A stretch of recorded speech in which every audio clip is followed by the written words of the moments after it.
record All right, because we are three free men, which means it's time for Verbal Tap, the show that proves fighting easier from outside the cage, not always as controllable. I am your host, Kevin. With me, of course, Raf Esparza. Raf, how are you? Not arrested. It's nice, isn't it? You had no altercations with a vehicle or a domestic partner. No. Congrats So far, so you. good. Thank you. And you too. I realize that you have no charges put up against you in that round. Thank you as well. We have the stressor of a newborn baby, yet no charges of domestic violence or aggravated assault, and I haven't touched any of our vehicles. I'm too scared to spend money. So that's nice. Do we just introduce our guests and ask how? Okay. Bobby, from the very stylish, the always mixed martial artist, which I've also thought sounds kind of like a gentleman's magazine that we're bringing, like a gentleman's quarterly, like a mixed martial artist situation. How are you, Mr. Bobby Ingram? I'm doing great. Were you arrested? Mainly because I haven't heard if I won or lost these fights. I don't think it went particularly well, but soccer was nice to me today, so I'm feeling good. Oh, good. Soccer that was nice later to you in the show. During the NFL. I can never figure out people from New Jersey, Raph. You think he's been placing bets with the Sopranos extras for the last 5 years. He's like, yeah, on Manchester United. It's like, I fucking hate you so much. So soccer or football? Are you just messing with us? I mean, both, but I was genuinely talking about soccer. Yeah, Arsenal just absolutely destroyed Spurs today. It was delightful. Living my best life. I'm about to commit I'm a fan of penny podcast interest. battery. Let's start with Jon Jones. Let's just kick it right up the front. We've got a nice penalty kick here because he is, in fact, in jail, kind of. Not currently, right, Raph? They gave him bail? I can update you on that one, yeah. If you don't mind. Okay. As per Mark Raimondi, friend of the show, UFC star Jon Jones was arrested Friday morning by the Las Vegas Metropolitan Police Department just hours after a past fight of his was inducted into the UFC Hall of Fame. He's being charged with misdemeanor, battery, domestic violence, and injuring or tampering, kind of weird, they don't know which, with a vehicle, a felony. He's being held at Clark County. Guess what? He's already posted bail. His bail was $8,000. He was put on a 12-hour hold, and it seemed that he didn't have to go in and check in the court on that Saturday, but there was a ruling that said, yep, the DNA fits, so you must look into it. Did he use cash for bail? Did they mention? Did he just throw a gym bag? They had to dust it a little bit, get it in there. This is actually very helpful. You and I went back and forth on, we've done this episode before. We literally thought about doing a pop-up episode just to discuss this. The unfortunate part is that paragraph on Friday was the only news that we had about it. We knew that he got inducted to the UFC Hall of Fame for his fight with Gus, which congrats. But then hours later, must have been a good party, or not, at 5:45 a.m. was arrested. It is shocking, but not shocking, I guess. It depends on who you ask. There are some people who might be very shocked by it. We in particular know one that was not.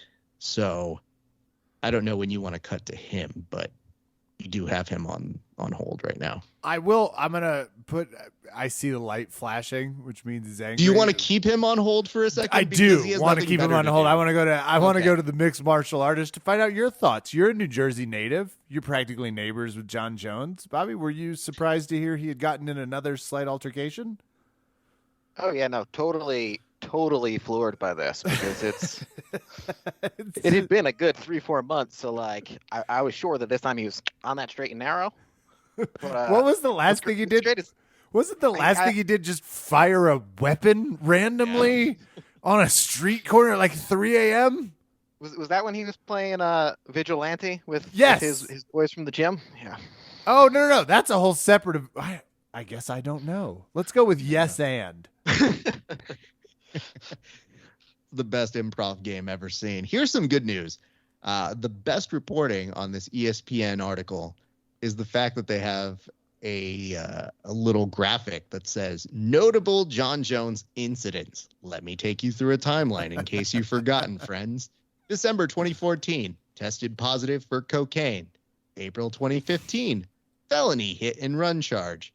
I was July on his side 2016. for the cocaine. I thought that was ridiculous. The cocaine was like the appetizer to the main course. We still were waiting to just kind of nibble on something else. I was trying July to figure 20 out which Philippians verse was like, Oh, and no. thou shalt ingest the white powder. July 2016, suspended for a failed drug test. February 2018, revoked license upheld after failed drug test. Sure. March 2020, arrested for alleged aggravated DWI and negligent use of a firearm. And that brings us to now. Yeah, which is, we're still not quite sure yet. Yeah, I mean, it's not looking good. We'll Raph, say I'm that. actually going to put you on hold and see if I Okay. can get a little bit more information Fair off enough. of our guest, who, despite hearing we were talking to even more funny media than ourselves, has decided to drop in to let us know what he thinks on the Jon Jones saga, president of the UFC, somehow employed by the ESPN, Dana White. Dana, what's going on with Jon Jones? Do you know what happened, or are you just still hearing the vague arrestings like we are? Oh, fuck you, dummies. This one hurts. Yeah, this one hurts your wallet. You had Francis Ngannou hanging out with no one to fight, and now Hey, you know what? We had a great fucking pay-per-view, okay? Is that not enough for you guys? Yeah, sure, you can't take Jon Jones to fucking Las Vegas, but who can you take to Vegas? that's fair. Any idea what he did? What did he do to the car? Can you tell us that? No, they don't really tell me a lot. They just kind of say, hey, Dana, it's John. Then I go, I cry, go punch a few strippers, and then I go back to the roulette table and I make some money. I just kind of do a normal rich person binge. Season 6 of The Wire. You believe in any of this, Bobby? What do you think Dana knows right now, doesn't know? I'm just curious, Dana. Do you think by any chance that this is the work of those illicit streamers? I know you haven't cracked down on them in a good 3-4 events, and I think this might be them hitting back at you. I fucking like this kid. Let me just say that on record right now. That's the kind of thinking do you need a job? Yes. That Definitely. question would make him very happy at a press conference. Do you think the illegal streamers frame Jon Jones? Thank you. That's I mean, exactly the type if of you follow question I the crumbs, wanted. I think it adds up. Also, I'm feeding you a question about asking me my thoughts on The Diaz brother. The fight. no, shut up. Don't Oh. ruin this for me. Oscar De La Hoya. Feed me a question about That's him. right. Yeah, you got into your own little altercation over the weekend, not of a domestic nature yet. I don't know the relationship that you have, but Oscar De La Hoya is back in your Yeah, DMs. thanks for bringing that up. Exactly as I was saying. One of the best things about Oscar fucking De La Hoya, look at this guy. He tweets me and he says, hey, you fucking dummies, why aren't you paying Alexander Volkanovski more money? And I said, you know what? I can't hear you over your cocaine. Boom! Classic Dana misdirect. And this is the moment where you get to explain, are you going to fight Oscar De La Hoya? Like, what was that? Or does ESPN make good with you just airing some grievances? ESPN's all about who can you fight with that you're not going to fight with. We're living in a Paul brother world, who, by the way, fuck those guys. But in this case, I'm just doing what they do, even though I, set the trend first. Well, Verbal Tap fans, you heard it from the president of the UFC. We do not know what happened to Jon Jones. Oh, yeah. Oh, right. That's what I'm here for. Yeah, that guy. He's a piece of work. I want to give you the official statement I gave in regards to this. Do you want to hear it? Because I'll read it for your listeners here. Love to. I think it'd be very helpful. All right, here we go. It's hard bringing this guy to Las Vegas for any reason. This city is not good for Jon Jones. And here we are again. It goes on. Do you want me to read that, or do you want to laugh at that part first? No, I'm all set. Okay, here we go. Here's what I later said so that you don't laugh at it. You just hear it from me first. It's not even shocking anymore. When we bring him here, it's almost expected. We can't even get him to Vegas for less than 12 hours and induct him into the Hall of Fame. It's a problem. This guy's got demons, man. Lots of demons. They couldn't have it in Iowa. I mean, he can't go running around there. They're not going to enjoy it anymore when he goes firing weapons into the air, though less of a chance he hits people. Ladies and gentlemen. In conclusion, oopie-doopie, what can you do? Maybe I, the boss of the place, could do something about it, but probably not. Your Can't hands blame are it on tied. me. What are you supposed to do? You're not everybody's babysitter, you know? That's what I'm saying. I said that. You know what? Hey, do you want a job too? I would, actually, yeah. If you don't mind, Bobby and I would both like to be on your press team. You're going to be the official shoey guy. Anytime one of these fucking Australian dummies does something good, you go get the shoe. Deal. I mean, it's easy. Right. It's already on your foot. Just pop it right off. The right Jordans. Listen, this kid, you know what? You're going to be vice president pretty soon of this fucking organization with a mind like that. Anyway, you guys fucking suck. I'm great. Fuck you guys and fuck Oscar De La Hoya. And Verbal Tap fans, president of the UFC, Dana White, thank you so much for swinging by. Yep. Despite his disorderly conduct towards us, still as cordial as he's always been. Obviously, our professionalism, we continue to learn from Dana White. What, and this is my favorite question. This will go to Raph and to Bobby, but Bobby, you're up first. Where do you see Jon Jones next? In the cage or in court? Oh, definitely in court. Oh, you're not paying attention at all. Raph, same question. Raph? I think the better question that I was thinking about the whole time was, I should have placed a bet that I would have seen him in a courtroom before I saw him in the heavyweight division. Because the whole talk has been, Jon Jones looking beefy. Look how big he is. Oh, 265. Oh, look at him. Prime Jon Jones. Is that him posing with GSP? You know what? This one's my bad, people. I should have seen this coming. If you see a photo of him and GSP getting inducted in the Hall of Fame and you don't think to yourself, yeah, he's probably going to get arrested first, then it's really on you at this point, right? I am not Jon Jones' lawyer. I don't have that kind of education or money. Probably great news for Jon Jones. Oh, no, time out. I want to be crystal clear. This has all the aroma of charges drop before we get to a courtroom. And there's nothing Dana White likes more than a kind of not found guilty Jon Jones that's just been in the press. This mofo is going to get scheduled for a fight within the next 2 months. I'm calling that number one. Within the next 2 fucking months. By Thanksgiving, Jon Jones will have a fight on the books. By Christmas, this will be gone. He will never be inside a courtroom. We might get one shot of him kind of there. It'll be his lawyer. We will see him fighting in March of next year, one of the biggest paydays he's ever gotten. And I'm seriously concerned he's going to murder someone 27 seconds after that. So there's I've already said to Raph, this is my number one draft pick for athletes, not just fighters, athletes, most likely to be a serial killer. If tomorrow I woke up and the New York Times is like, we found out this athlete has killed 18 people across the East Coast, I'd be like, it's Jon Jones. Unequivocally. I know who it is. I know what happened. I know why. Kinda. But Jon Jones has yet to be found guilty of those murders. So he's going to move forward to whatever this is. The language is always so vague. He's going to pay this person off.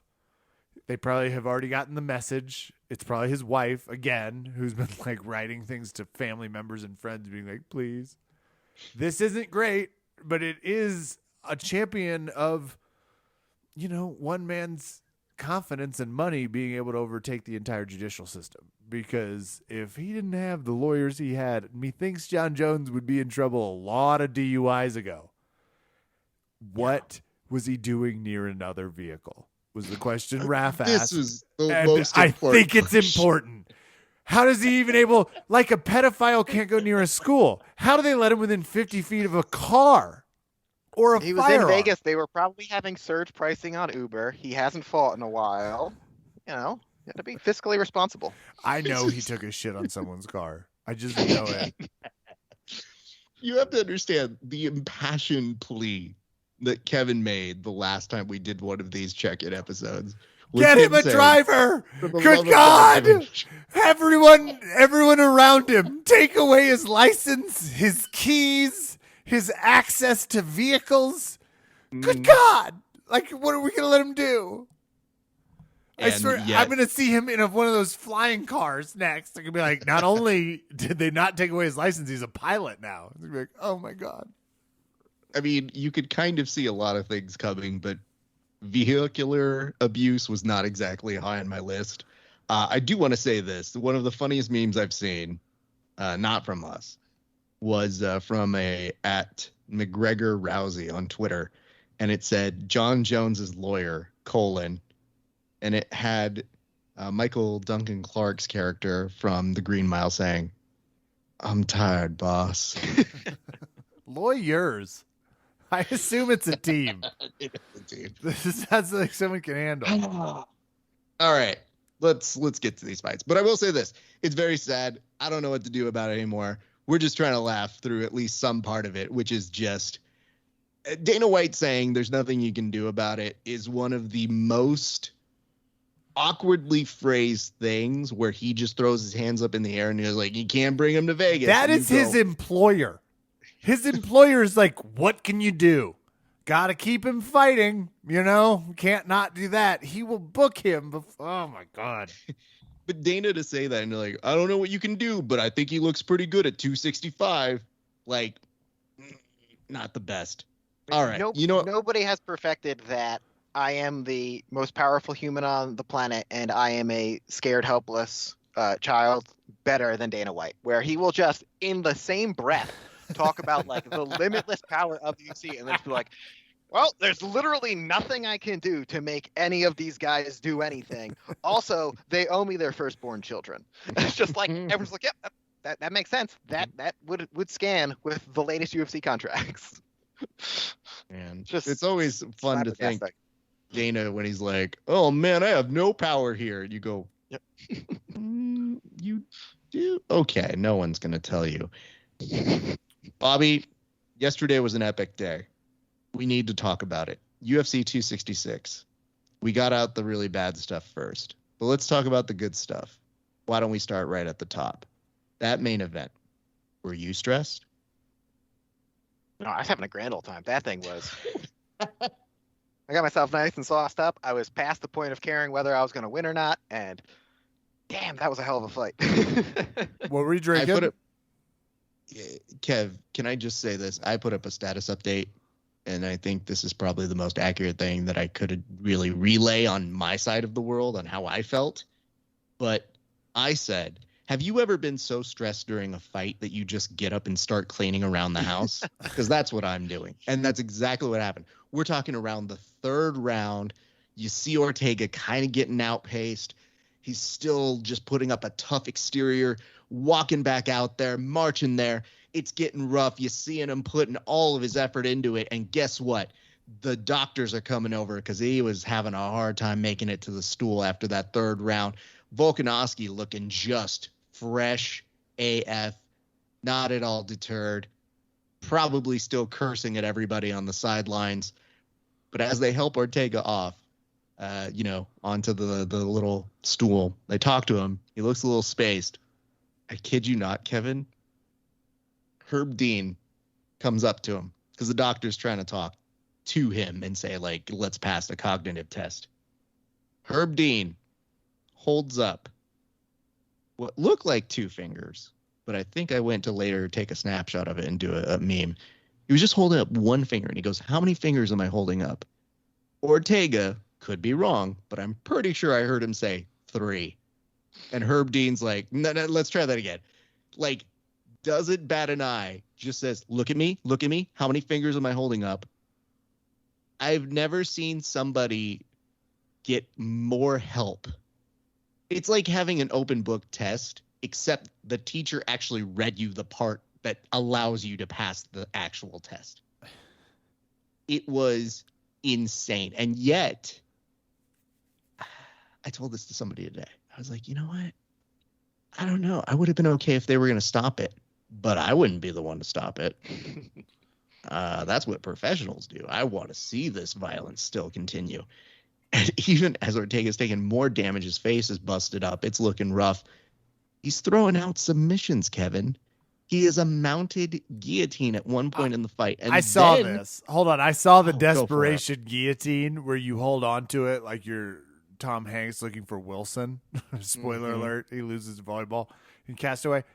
It was a deep screaming of like, oh, that's one of my moves. That, oh, not the jumping or the flexibility part, but the holding onto a guillotine that I don't have for almost 7 minutes. That's my move. I mean, well, you and I'm not positive he didn't have that though. Yeah, you and Oh. Volkanovski actually have Monster. different definitions because Volkanovski later said, and this is not a verbatim quote because I'm too drunk, but it is a close to verbatim quotation in which he said, "It was a lose your belt kind of guillotine."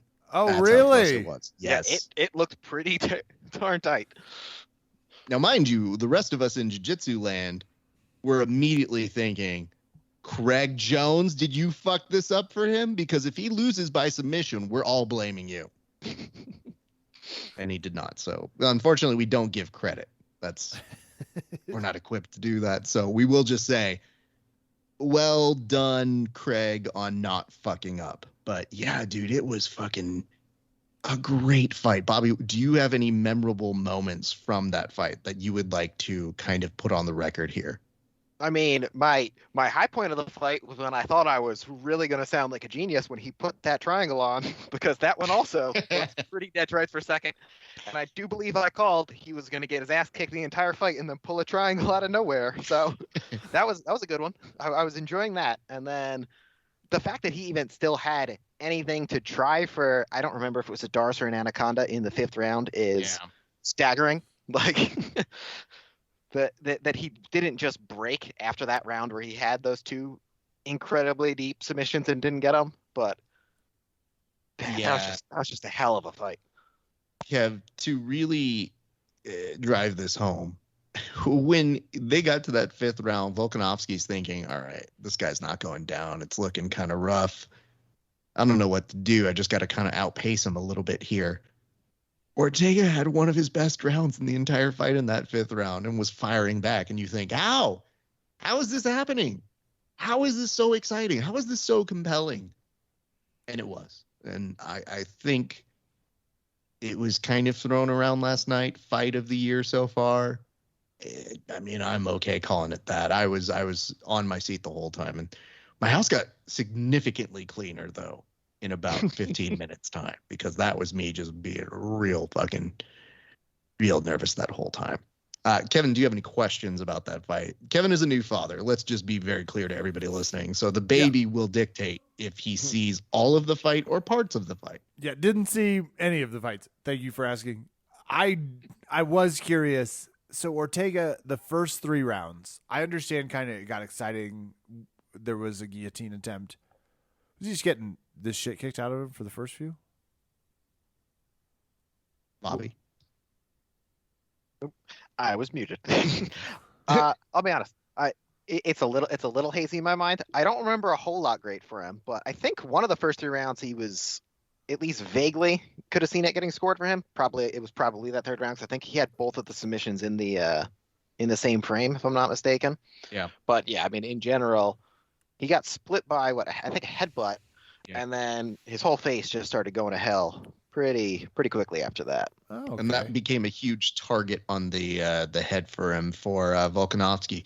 And one thing that is really nice about Volkanovski, uses the range well, gets out of it, was looking at him and stalking him the whole time as a bully, and man, really had good awareness. And I have to credit this. I'm not trying to give Craig Jones the full credit here, but his team seemed to understand maybe they won't win the jiu-jitsu battles per se, but that they should set up Volkanovski to have some solid ideas and concepts to go around if he's getting bullied around the cage, or in some really dire situations where you see that, those could be trips or things that would help Ortega get it to the ground. And he seemed very well prepared for that, which begged the question, okay, with everybody watching this fight, what did they want to see next? And at post-presser time, I want to put this on the record. Volkanovski was somehow viewed as the heel, and he seemed to kind of own it a little bit. But I saw him talk for a significant amount of time, and my main thought was, he seems like one of my friends. Like, that's how one of my friends would act if they were given a microphone, where they'd be like, oh, that guy, fucking hate him. They ask about Conor McGregor. He's like, oh, he's on the piss. Yeah, he's probably doing some cocaine or some shit. Nah. They ask him about Triple C a little bit later, and he just goes, oh, I'll smash that fucker. Fuck him. And I go, yeah, I don't understand why people would not like this guy. Do you like him, Bobby? I mean, I'm going to be honest. I had a real revelation last night, which is that I had apparently never heard him speak until watching this pay-per-view, because all of a sudden there was an Australian man on my television, and that is not what my understanding through all of these years has been of a man named Alexander Volkanovski. I think I have the tendency to forget that other countries also have people from a lot of different parts of the globe who then move there and then become full-on Australian while being named Alexander Volkanovski. Yeah, I had no problems with him from the interactions tonight. Like, he seems enjoyable enough. I'm a bit of a Holloway stan, so that skews things in my mind. But yeah, I got no problem with him. I was trying to figure out why your TV sounded xenophobic for half of that story, and then it came full circle. So I'm glad that we really made that journey. Is there anybody in particular you'd like to see him fight? Would you care about seeing Triple C fight him? How would you think that would go? To be not particularly, to be honest. Once someone's gone, let him go. Just retire. Stay away. Be out of here. Like I never really enjoyed his whole shtick while he was fighting, and yeah. I didn't miss him when he left. So, like, I just, it'd be a good fight, but the amount of cringiness we would have to deal with in the months leading up to it would not be particularly enjoyable. So That's fair. I could do without that. Yeah, this is a weird phenomenon where they're talking about what do they want to do, and Volkanovski just, if you guys really want to go see the second best presser moments, go watch him.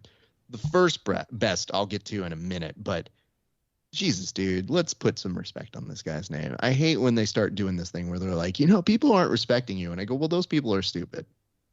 Let's be very clear. This dude was very dominant. If you look at this fight, and this is the other thing I saw, which is we put up a meme that Foo's Gone Wild finally put up. Thank you. They didn't steal the joke, and I can't really say that, but it was conveniently a very similar joke that they put up 8 hours after we put up ours. No big deal. It's fine. They only have 1.5 million followers. And listen, I'm a brown guy, so I get it. It's a huge honor to be featured on Foo's Gone Wild. We just wanted a shout out in the fucking stories. And they eventually did it. Anyway, that's not the point. The unfortunate part about being given that platform is some of the people in the comment section throughout that fight for us were talking shit about Brian Ortega and saying, what a fake Mexican he is. Oh, he's not even a gangster. And I go, how are you guys talking shit about this man when he just gave you that performance? Like, where in the fucking stones are you getting the courage to go online and talk shit about this guy when that was an amazing fucking fight? Baffles the mind. Anyway, I digress. Kevin, I want to bring up something here. Shevchenko continues to be the most dominant woman. No, we'll come back to her. Oh, okay.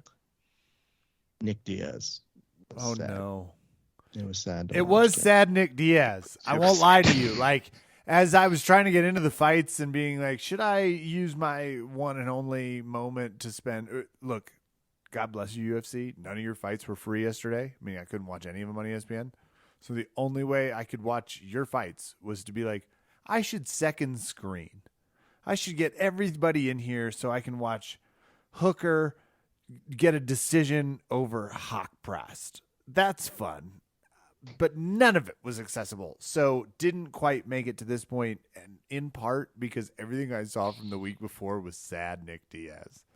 It was like, I'm not sure this is like me at my prime. It's like, oh, not in. Yeah. I much more prefer, fuck you, I'm not getting on that plane. I'm going to go smoke my bong in my garage for 18 hours until the fight, and I'm still going to beat you. That was the Nick Diaz I enjoyed. The Nick Diaz that's like, I am going to go chat with my therapist, have a me session, figure out what's going on here, and get back to you. And that's when I'll figure out if I'm in my zen. Not what I was hoping for someone who had gambled on it. I have very bad news for you on how it actually went all the way through. Bobby, can you describe to Kevin what happened? So imagine roughly like the worst you were thinking after all those interviews. One step away from that is I think where we ended up, because he had a handful of exchanges where you'd like almost kind of see the Nick Diaz of old in there, but I don't know. For the most part, from pretty much the jump, it was really upsetting. It was like a he just Thursday clearly interview. was not feeling it. Apologies if I'm messing this up. I don't remember whose interview it was, but it was like, I don't know why I'm doing this, Nick Diaz. And it's like, oh God, then don't do it. Like, go do. I mean, he did that on the broadcast with Megan O'Leary. They had him on there for an on-broadcast interview that was just more of him being like, I don't want this fight. I don't know why I'm fighting Robbie Lawler. It doesn't make any sense. And I was like, oh, so this is going to be even more depressing than I was already expecting it to be. Yeah. All right. Here's what happens. Lawler comes out of the gate, just guns a-blazing. Diaz decides, you know what's a good way to block punches? To absorb them. Many of them in the head. There are flashes, moments, small little kind of peaks, as Bobby was mentioning, into the Diaz of old. There were a lot of strikes thrown by Diaz. Volume was high. It just didn't look crisp, and his body shape was a little rough, and it was just sad to see. So that by the time we got to the third round, he knew he had been outclassed, which begs the question, why the fuck was that 5 rounds? But we didn't have to get that far. After taking some damage, Diaz, and we had postulated this on the podcast, would he lie down again? Kev, he did. Only this time when the referee came to say, like, hey, man, you good? He was like, nah, I'm good. We're done with this fight. Oh, really? So, yeah. And I know you were talking about the well-adjusted Nick Diaz, but the well-adjusted Nick Diaz that has a very, very smart belief for his mental and physical health seemed not at odds with what we've seen before, but it was him saying, what am I going to do? I'm not going to win. And it looked like you could say he was quitting, but you can also say, holy shit, you know what? He had the better peace of mind to say, well, it's not worth it. And that was the hard part to watch. So it took a while for all of us, I think, watching to adjust to it. We also got some people in the comments because, again, Foo's Gone Wild. Thank you very much for the shout out. Appreciate you guys. It was late, but that's okay. Sending us your not finest. What's the opposite of the finest? We're like, man, yeah, fuck him. He quit. Yeah, why you guys ever like these fucking hooligans, these Diaz brothers? And I go, well, because there's something compelling to watching them fight. But they're getting aged out. And, you know, they're not the type of people that go host video game talk shows. They're not the type of people that go on and have multi-million sponsorships with Nike. They're just dudes who fight, and they'll probably have some great weed businesses. Yeah, sure. But that's what they want to do. So it is hard to get them to stop. And that is where we are looking at on that side. So that one was a rough one, Kev. Let's return to Valentina. Let me ask you, Bobby, when you were watching Valentina do her work, do you think that she was just kind of like, I got things to do, but not until this 4th round. I think I'll just kind of chill. Or were you just seeing her look so good that it almost, and again, I know what I'm saying when I say this, it almost doesn't look impressive because you go, yeah, you're just winning. Yeah, I mean, she reminds me almost very much of in his prime, where Jon Jones went through that run where it was just like, it was very clear he could do whatever he wanted to whoever he wanted. And so he would go into fights and you're like, all right, well, this is clearly where he can win this fight most easily, and so he would just pointedly be like, "Hey, we're gonna do the other thing. I'm just gonna show you that in your best spots, I'm still gonna whoop your ass." And that's basically what she's out there doing in her fights now, where it's just she'll just casually move through all the different phases and make it perfectly clear. Yeah, you got nothing for me here. You got nothing for me there. I can end this whenever I so please.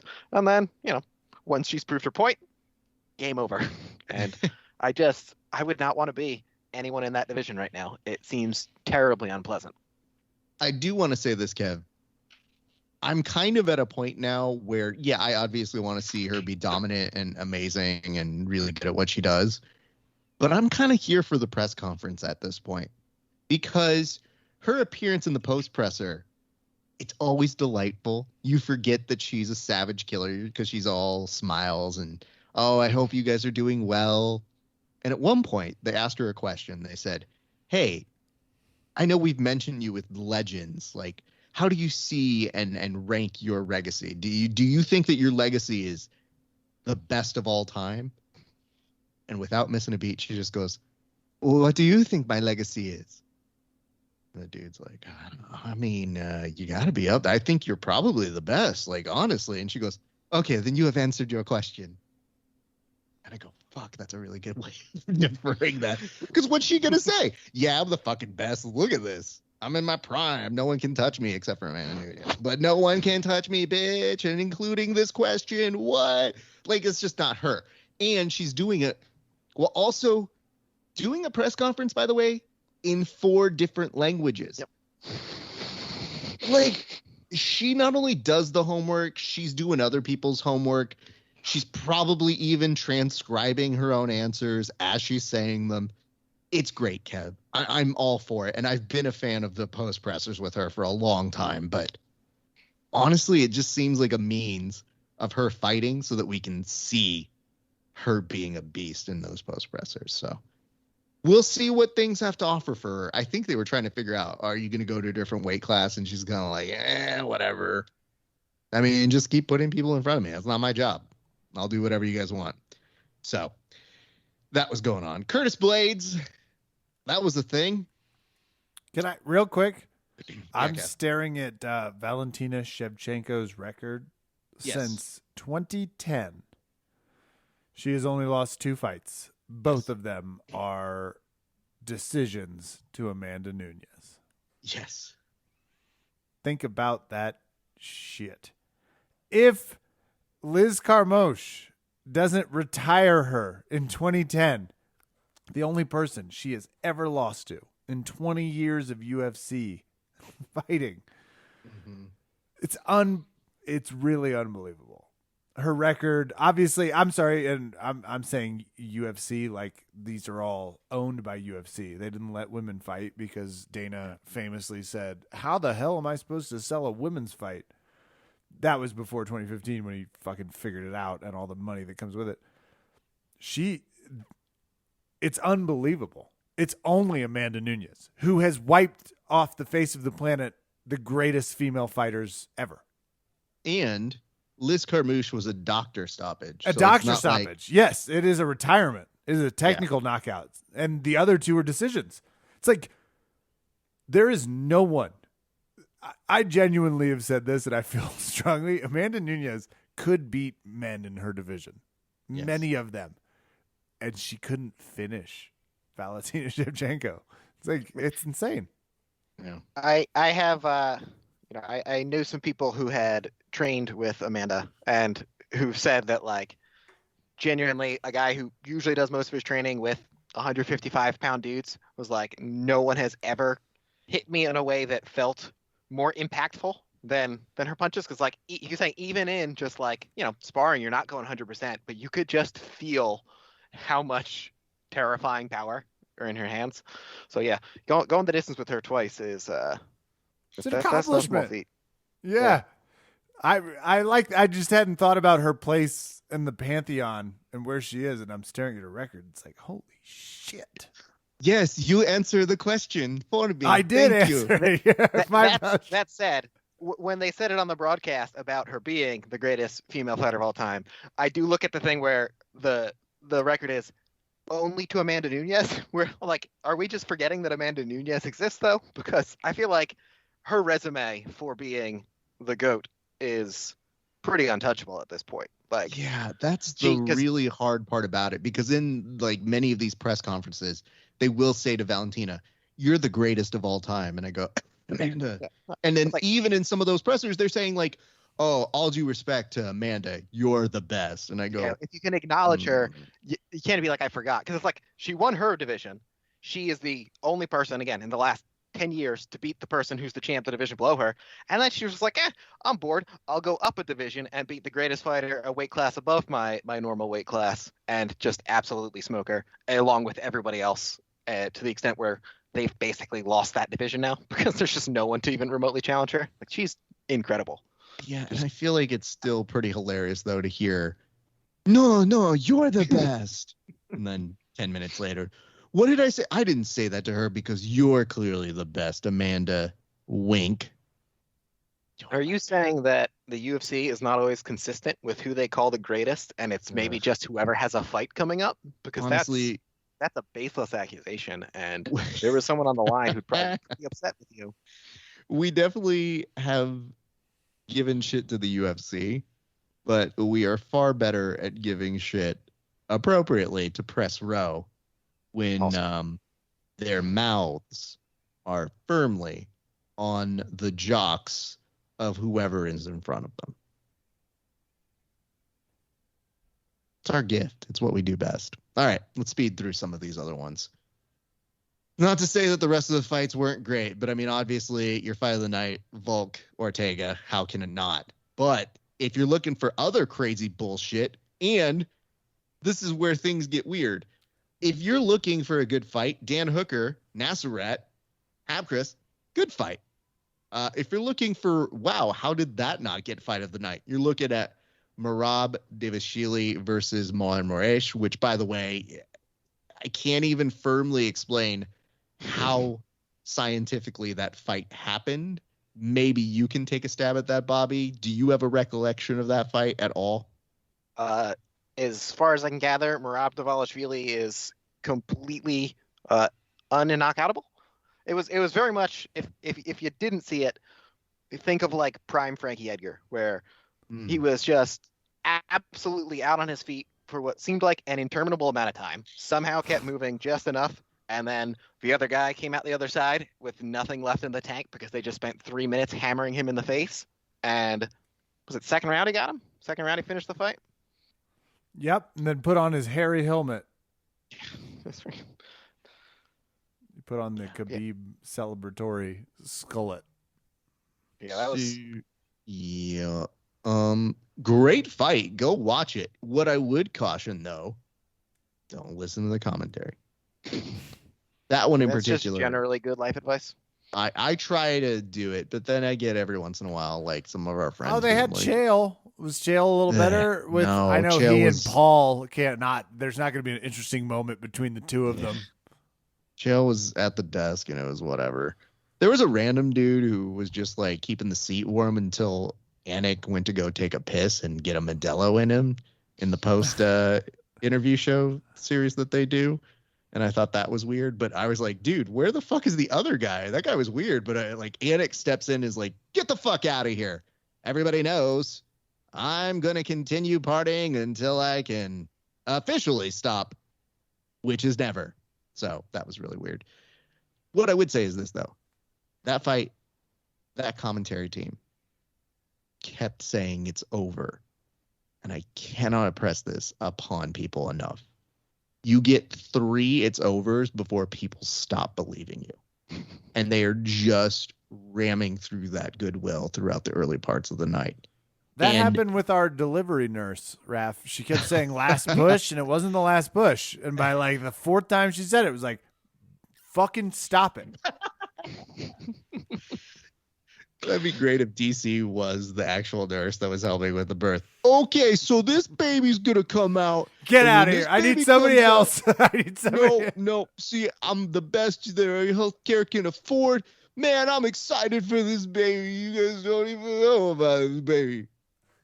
And then as you're filming, he asks you to take a selfie of him with the baby. Oh my with your God, video thank camera you. that you are recording him with.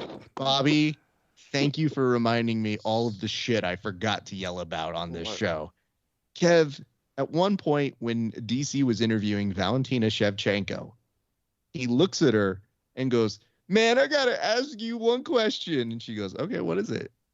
He goes, "Can I get a photo with the champ? I don't have a photo with the champ," which sends me into a rage in the house because I'm looking at it and I go, the interview is the photo op, you idiot.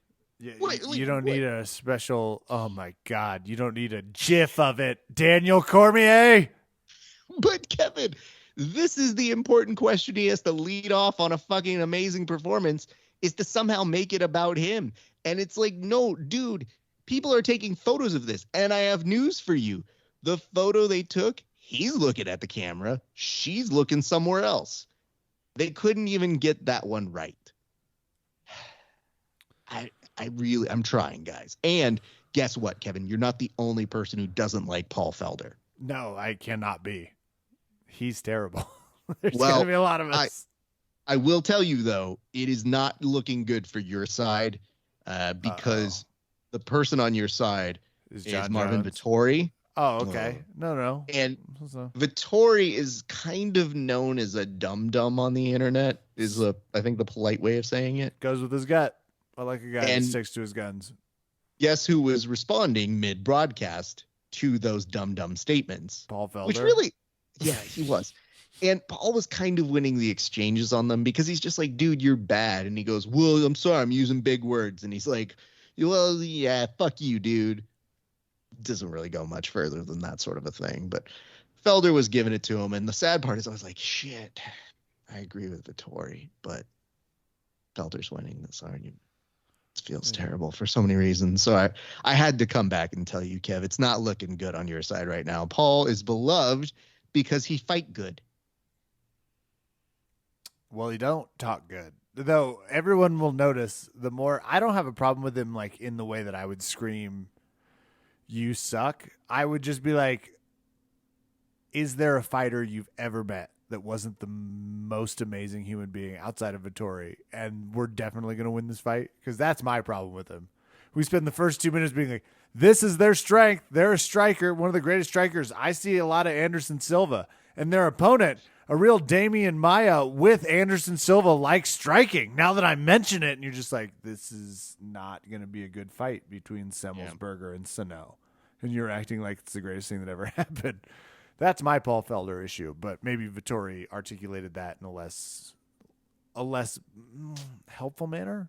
I'll just say this. If we can fast track Lorisenko, like super fast, my patience is thin. I think she can help out.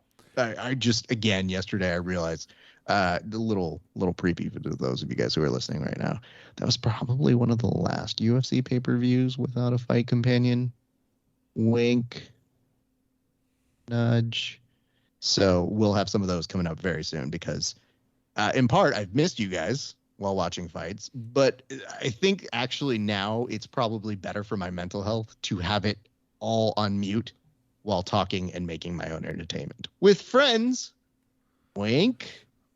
Well, you should have Bobby on. I mean, at some point, I wouldn't for picks, but that's just a little. Yeah, that's fair. I'm going to go through a couple more of these, though. Bobby, you are on the list, so don't worry. Dan Hooker, again, we talked about that. Christakis looked really solid. TKO by punches and elbows. Tyler Santos ends up beating Roxy Modafferi by decision. Looked really good doing it. Jalen Turner getting a submission. Kind of friend of the show. Nick Maximov getting the decision over Cody Brumage, which, yes, was a fight pick that did happen on this show. We did have somebody texting me. It's not shenanigans. Go back and listen to it. It's not like it's secret information. I'm not saying that you're wrong. I'm just saying I was really banking on it not being the case. Oh, no. Are you worried? Like, what's happening now? Well, no, because as I mentioned, I turned in for the first fight, which was the start of the prelims, and I had a pretty good night. I think you're talking about the prelims on ESPN Plus, right? Yes, the prelims. So the prelims is like the first fight, and I ran through those. I think I'm at 4 for 4. So I'm feeling really good. Kev, shall we do a reveal? Love to. So I'm just going to do it a little side by side here. We have Semmelsberger versus Sano. I had Semmelsberger. He had Sano. In the next match, I had Abra Miyahov, who Abra disappeared while Dacus beat the shit out of him, which my opponent had. I had the Blades. He had the Rosenstrike, which means I fucking win. I had Andrade. So did he. I had Maximov. He had Brundage. Well, Maximov won. Shevchenko, we both agreed on and strongly urged everyone ever to not bet against her. So that's on you if you did.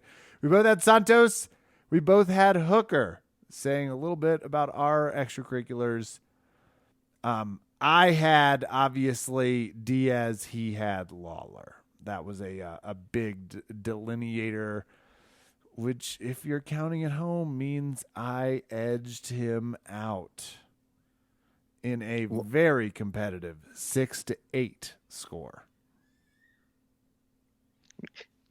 Competitive as long as we don't pay attention to how many total fights we had in which we gathered those 6 and 8. Oh, that's right. I'm sorry. I have 9 and 8, 9. Yeah, I'm sorry. I have no. I gave him one extra. It's 9-7. Oh, well. I okay. gave him. I for some reason also gave him Brundage, and I shouldn't have. So 1, 2, 3, 4, 5, 6, 7. 2, 1, 2, 3, 4, 5, 6, 7, 8, 9. Another dominant performance for me. So I leave a 10 on the dollar possible. stand. It's possible that basing my picks on cramming in Mortal Kombat jokes was not the best strategy. I will admit that. But here's the thing. I have my brand to protect, and I'm a comedy site. So, like, was it smart picks? No. Was it funny? Also no. But, don't be a jerk. I tried. Bobby, nobody here is mad. We've all mad. done great. I am personally furious at every fighter who let me down.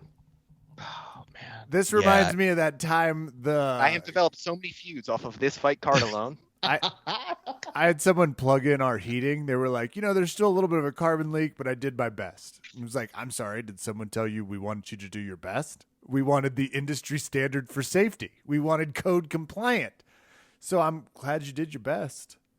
I mean, that was not negotiated in the contract. But you got mixed martial shardished.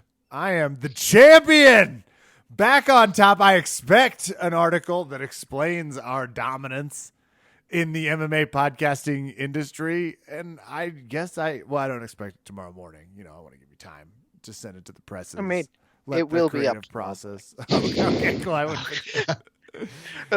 the longer I wait, the stranger it becomes. But I feel like the final kick in the junk on all this was that, like, I was like, all right, perfect. Win, lose, or draw, whether I am doing my gloat post or my shit eating post, I got myself a Monday, which is always nice because I never know if I'm going to have my 3 posts a week. And then naturally, this card and this weekend was like, well, here's 600 things you would have wanted to write about. Here's Jon Jones getting arrested.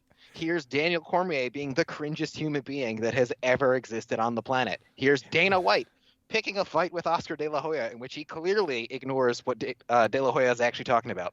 Right. Nope. Monday, you are insulting yourself. Do you remember, though, the specific moment on the show when I said it doesn't have to be Monday? And you, again, maybe with not the knowledge of what happens in the rest of the week, but me trying to be the ghost of Christmas future, tell you, hey, maybe you can push it or you can do it a little bit later. We can do that. You're like, nah, it's going Monday. And I go, I tried. Yeah, I mean, the next time I make my life easier with this site will be the first time. So if there is an actual brand, it is that. It is making poor decisions, like the fact that I decided to run an article a day for my first 2 weeks. No reason. God, yeah, I know. Just burn through the backlog immediately. Why? Shrug. So yeah, I'm making things harder on myself, as is my style. So yes, the post will be up probably Monday afternoon because I have to drive my mother to her rehab for her knee in the morning. So once I get home from that, I will take my giant bowl of crow straight to the face. Listen, nobody is more excited than us to read whatever nonsense that we vaguely are attached to on this one. And I know that Kevin is at his face of, oh, you know, this is the first win post baby. So Yeah. Kevin, this could be a new era for you. Could be. I put the hurt on Hunter Colvin, who barely got 4 fights correct. 4. It's embarrassing. You know, not every victory feels as good. This one feels pretty great because people said it couldn't be done. They said you're sleep deprived, you're weak, you cry too much now. You have no basis on reality and you weren't watching the fights. And they were right, except about a few of those things. Still a winner. Still a winner, ref. Kevin, do you have It's the Sean O'Malley school. You've got your opponent selection. Sean refined O'Malley and perfected. Sean O'Malley would be only upset that you insinuated he went to school. Otherwise, he's good. Kev, do you have any words of advice for the young man? Maybe because, again, he may have to do preview articles going forward, and I think it could be very helpful as somebody who kind of is clairvoyant about fight picks for a site that lives on for eternity. I would be very, very humble in this experience, not because you lost, but because you even got to play. Such a tough, so many people have tried to get to this moment and have struggled. So I think, you walk away head held high and with our email so we can just send you articles whenever we feel like writing. So what I'm hearing here is this is basically the apex of my career. It's all downhill from here then. I didn't want to say it was all downhill, but most of it, yeah, most of it's good. That's fair. I mean, have you seen the sport? Unfortunately. Here's some good news. And I want to make sure that people know that they can go support you on Patreon. We highly encourage it because I didn't spotlight this the last week, but you're also doing a series that is just for your Patreon folks, where you're going back through old UFCs. Is this correct? Am I reading this right? All right. So here's the thing. What is up there is nothing new. That is actually that Crayon History is one of the first MMA articles I ever wrote like 10 years ago. And it's one of the only things I wrote that far ago that I go back and I read it and I still laugh my ass off at it. It's so good. There's only 2 in the can. There's 2 that I did before the series petered off. But yeah, I have been given some real thought to going back and picking it up again with UFC 3 because it is a blast. And at a certain point, they'll die out. That won't still be funny when you're into the like really polished thing. But man, those early broadcasts they're something else, man.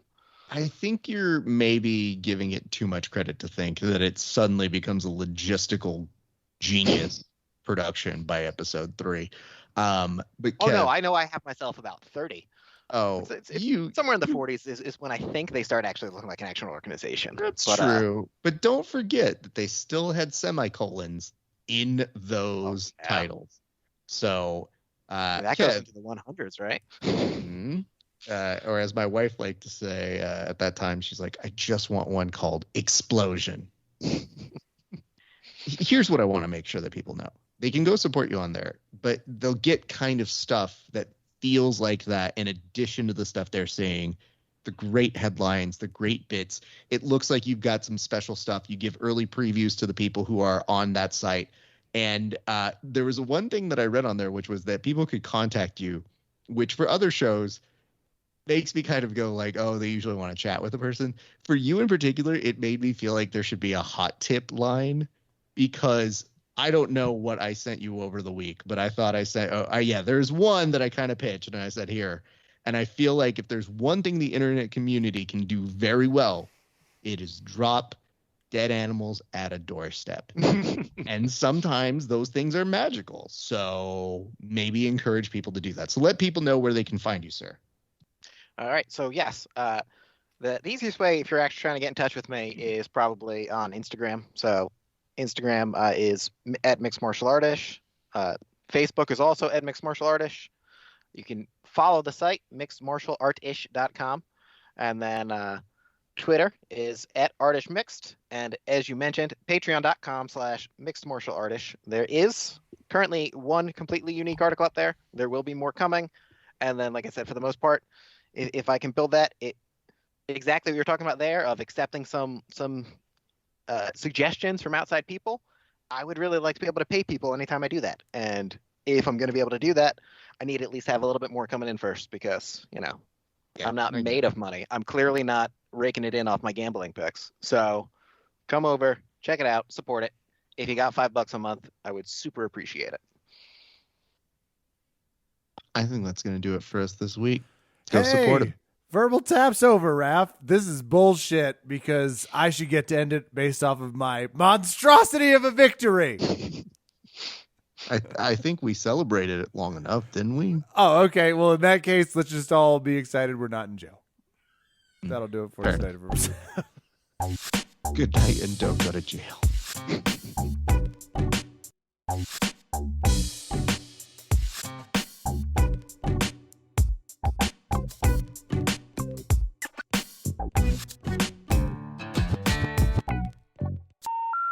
The number you have dialed has been changed.